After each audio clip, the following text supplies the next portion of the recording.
Directly enter into the politics, he will suffer. उस आदमी ने जो नाम रखा अपनी पार्टी का, जन सुराज, बहुत टेक्निकल नाम है ये। प्रशांत किशोर, आप उनकी राजनीति को कैसे देखते हैं? लगता है कि will he be a kingmaker or the king himself? Will he be able to make an impact? If he will be a kingmaker, he will have a grand success in politics. The day he will directly enter into the politics, he will suffer. उस आदमी ने जो नाम रखा अपनी party का, जन सुराज, बहुत technical नाम है ये, कि भाई एक आजादी, एक सुराज तुझे गांधी जी ने दिलवाया था, कांग्रेस ने दिलवाया, भगत सिंह ने दिलवाया, चंद्रशेखर आजाद ने दिलवाया, इन लोगों ने दिलवाया। अब तुम फिर फंस गए ब्लैक और ब्राउन अंग्रेजों के चक्कर में।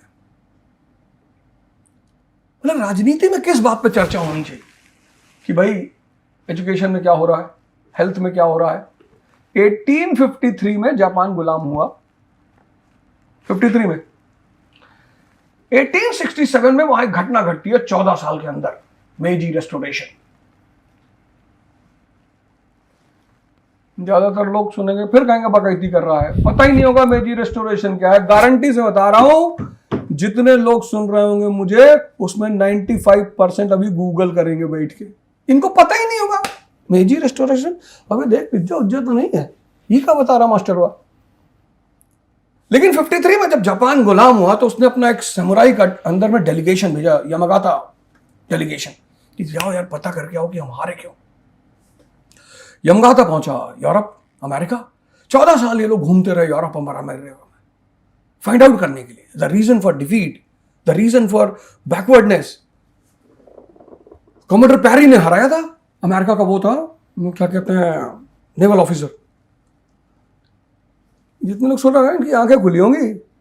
भाई देखो, जीवन में एक दौर में तो नहीं पढ़े, स्कूल में नहीं पढ़े, क्योंकि हम मास्टर से पूछते थे कि सर पढ़ना क्यों चाहिए, कहता था नौकरी मिल जाएगी। और नौकरी हमें करनी नहीं थी, क्योंकि मेरे पिताजी हमसे कहते थे कि बेटा हम नौकरी किए, हम कायदे की एक शर्ट कभी नहीं पहन पाए, तुम मत करना। तो हमने कहा आईएएस का एग्जाम दे दे। हाँ बोले आईएएस वाला दे दो, नौकरी मत करना। लेकिन जब मैं इलाहाबाद यूनिवर्सिटी पहुंचा तो मुझे पता चला कि पढ़ाई होती क्या है, कितनी प्यारी चीज है पढ़ाई। जवाहरलाल नेहरू ने ग्लिम्पसेस ऑफ वर्ल्ड हिस्ट्री उनकी किताब है, अरे नमन भाई पढ़ो कभी। और इस देश के हर आदमी को पढ़नी चाहिए।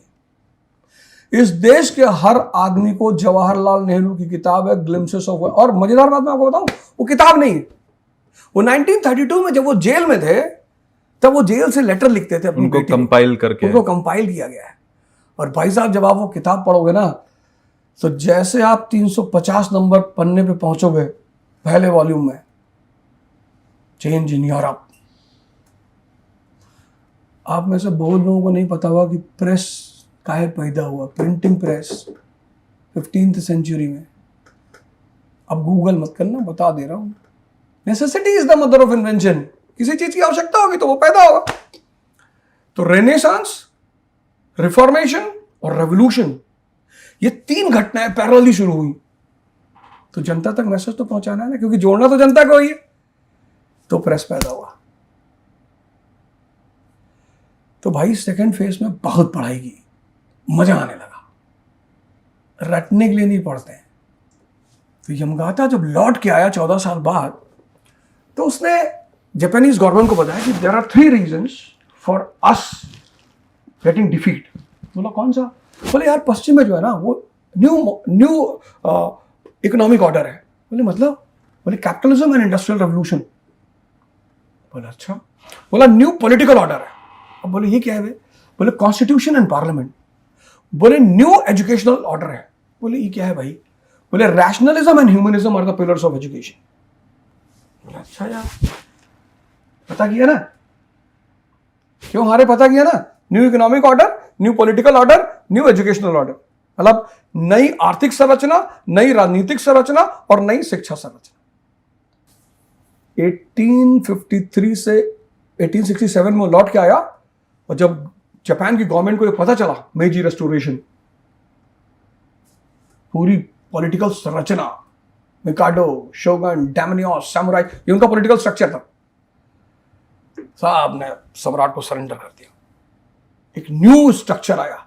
जापान ने क्या रेवोल्यूशन किया अपने एजुकेशन में 1867 में।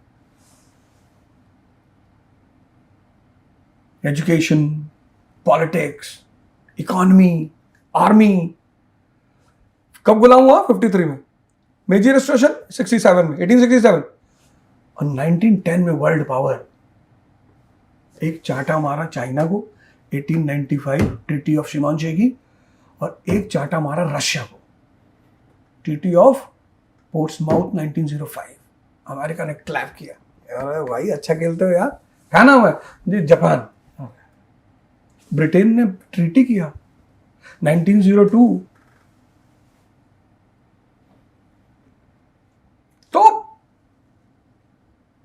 सवाल यह है कि हम जब चीजों को नहीं समझ पाते, हमारे देश की जनता बहुत, एक तो मासूम है, 70% तो मासूम है, मैं उसे बिल्कुल ब्लेम नहीं करता।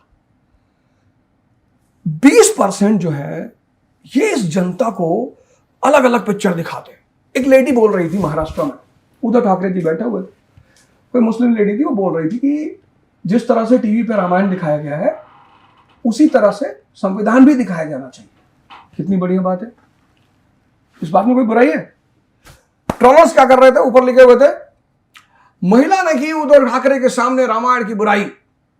लो, अरे घुटने में बुद्धि वालों, ये जो 20% है ना, 20, ये इस देश की जनता को उल्टी सीधी बातें दिखाते हैं। अवध ओझा जो है, अपने बच्चे को मत भेजना, तुम्हारा बच्चा नहीं पढ़ रहा है, आईएएस नहीं क्वालिफाई कर रहा है, तुमको मौका मिले हमसे सिर्फ एक बार मिला, हम बताएंगे कैसे करना है। मतलब अब मुझे कभी कभी लगता है कि यार ऐसा ना हो कि अमेरिका ही सेटल हो जाए। हालांकि मैं जाऊंगा नहीं, इस देश से मुझे बहुत प्यार है। आज तक गए हैं कभी?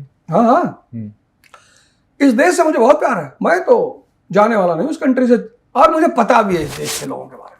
70% बेचारे सीधे, ये जो 20% है उनको उल्टी सीधे। ये अरविंद केजरीवाल का बंगला देखिए, उसकी शिक्षा देखो। रिक्शे वाले का लड़का एक बेहतरीन एजुकेशन पा रहा था दिल्ली में, ऑटो वाले का लड़का, झुग्गी वाले का लड़का। मैं झुग्गी में गया, मुझे वहां एक बच्ची मिली जो फ्रेंच बोल रही थी, जर्मन बोल रही थी।